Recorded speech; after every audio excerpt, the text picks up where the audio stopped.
monde, aujourd'hui, je ne sais pas pourquoi j'ai fait ça. Bonjour, c'est ton gourou qui te parle. Amène-moi des sous et des petites choses avec du chocolat. Aujourd'hui, je viens vous parler de poils.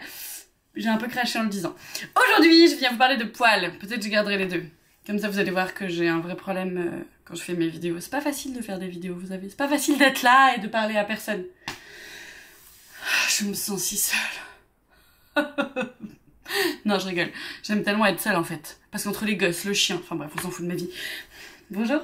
Je viens vous parler de poils. Pourquoi vous parlais-je de poils? Parce que les poils, c'est important. Les poils, ça sert à quelque chose. Les poils, franchement, c'est un peu moche, j'avoue. Bon, il y en a qui aiment bien les poils. Il paraît qu'il y a des gens, ils kiffent. Genre, ils regardent pas un porno s'il y a pas de poils. Enfin, moi, je regarde pas de porno. Je crois qu'il y a des pornos qui sont pas mal, du genre des pornos féminins, assez sympas, assez ouverts, assez beaux, assez romantiques. Mais bon, c'est pas mon truc, on en parlera plus tard. Aujourd'hui, je vous parle de poils. Pourquoi? Parce que j'essaye d'accepter mon corps de plus en plus. Mais c'est pas facile parce que je me trouve trop ronde, parce que je me trouve trop ci, trop ça. Mais je pense que c'est important de s'aimer, c'est important de s'accepter. C'est un peu évident en fait, en vrai. Et d'ailleurs, j'ai parlé la dernière fois avec un garçon qui a été tout petit dans des camps de naturistes, qui n'est pas pareil que des nudistes.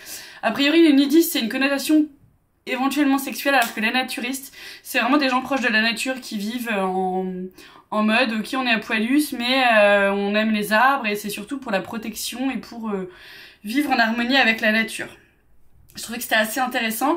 Il m'expliquait que du coup, pour lui, c'était facile d'accepter son corps et ceux des autres, et que ça lui avait apporté quand même quelque chose de très... une ouverture, je pense, sur les corps des autres.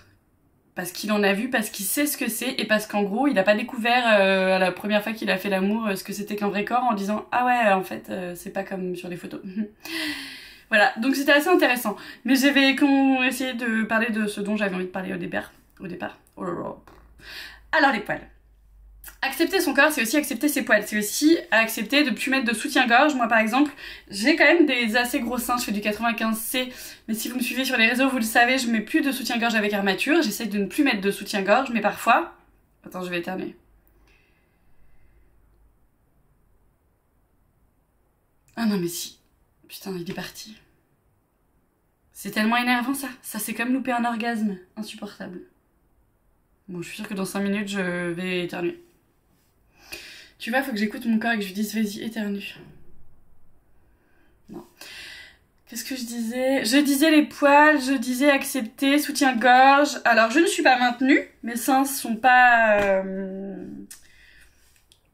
Ils pendouillent en fait. Mais ça ne me dérange pas et j'essaye d'apprendre à les laisser pendouiller, les laisser sans soutien-gorge. Il y a des fois où je peux pas ne pas mettre de soutien-gorge parce que, surtout par rapport à mes tétons, c'est compliqué, j'ai pas envie que les gens regardent et tout ça.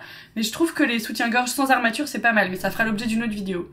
Les poils, il faut les accepter. On n'est pas obligé de les garder à 12 cm par contre, c'est ce que j'aimerais vous dire. Ça fait très longtemps que je ne me rase plus. En fait, je me suis très peu rasée dans ma vie parce que ma mère m'a toujours dit ne te rase pas, épile-toi. J'ai eu une très mauvaise expérience quand j'avais 14 ans, je crois. J'ai voulu m'épiler toute seule. C'était une des premières fois que j'essayais de le faire toute seule. Avec une cire que tu mettais au micro-ondes et que tu faisais chauffer. Malheureusement, il y avait écrit sur la ouette qu'il fallait enlever le bouchon, enfin le truc. Je ne l'ai pas fait.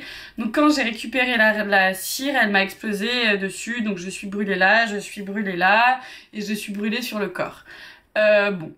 Ça s'est finalement assez passé, enfin c'est passé assez vite, bon, c'était traumatisant mais à l'hôpital j'ai eu beaucoup de chance parce que ma mère, alors là je sais il y a plein de gens terre à terre qui n'y croiront pas, mais je vous jure que ma mère est arrivée à l'hôpital, elle a dit s'il vous plaît est-ce que vous connaissez quelqu'un qui charme le feu?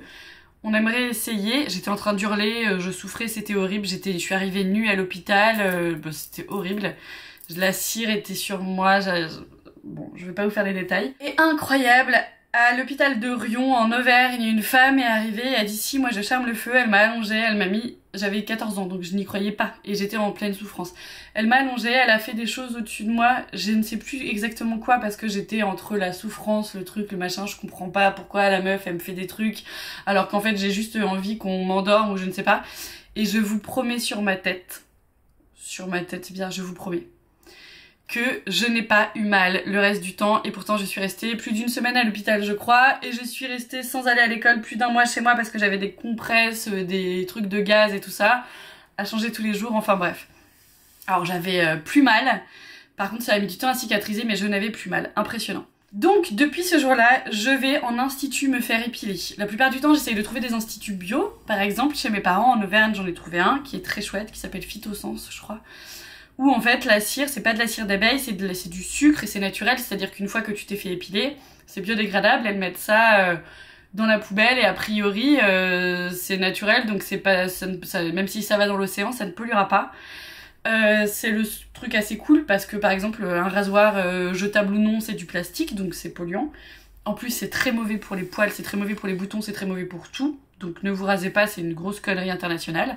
Donc quand je n'ai pas envie d'avoir de poils, ce qui m'arrive, je me fais épiler à la cire en centre, ce qui me coûte environ 30 € pour faire aisselle, maillot, jambes, demi-jambes. Mais la plupart du temps, je ne me fais pas épiler à la cire parce que ça fait mal et parce que c'est un budget.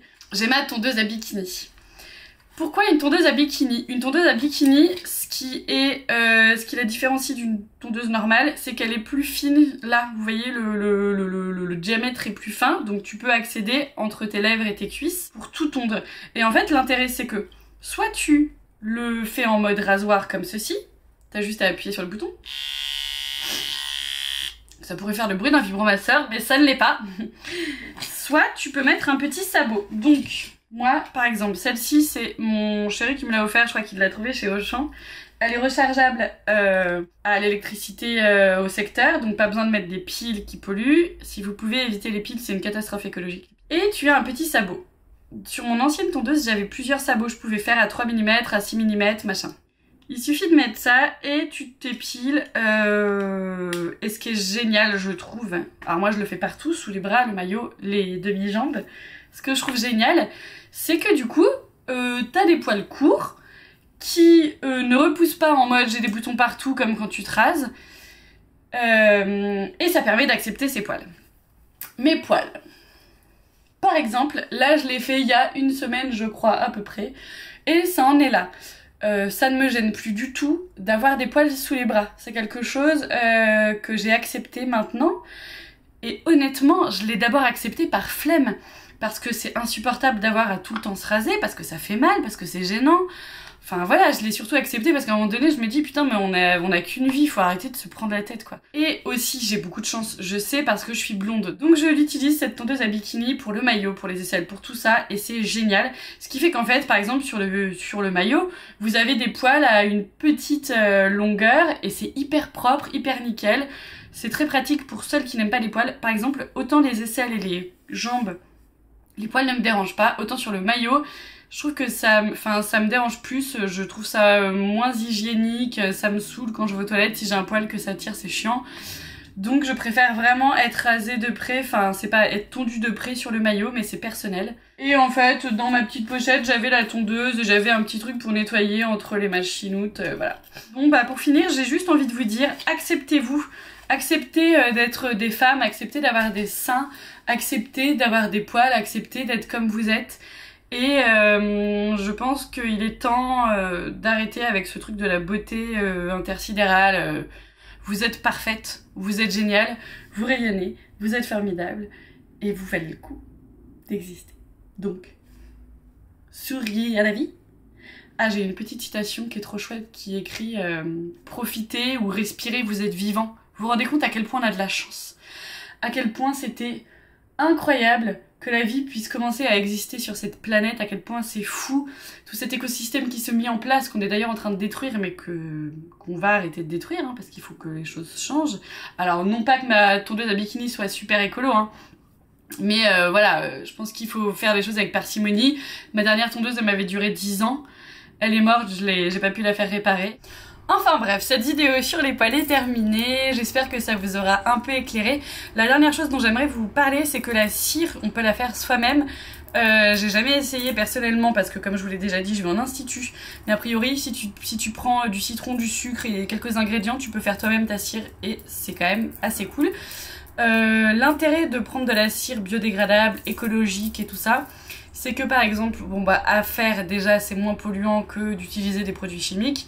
Et en plus de ça, une fois que vous le mettrez à la poubelle ou que vous le jetterez je ne sais pas où, je pense que tu peux le mettre dans ton compost, mais honnêtement je suis pas trop sûre, c'est du sucre et tout ça, ça va attirer plein de fourmis, enfin en même temps on s'en fout des fourmis dans un compost, honnêtement je ne sais pas. En tout cas l'idée c'est que même si ça part à l'incinérateur, oui votre cire va brûler, mais elle dégagera pas des vapeurs toxiques. Or si vous faites brûler quelque chose de toxique, il y aura des vapeurs toxiques dans l'air.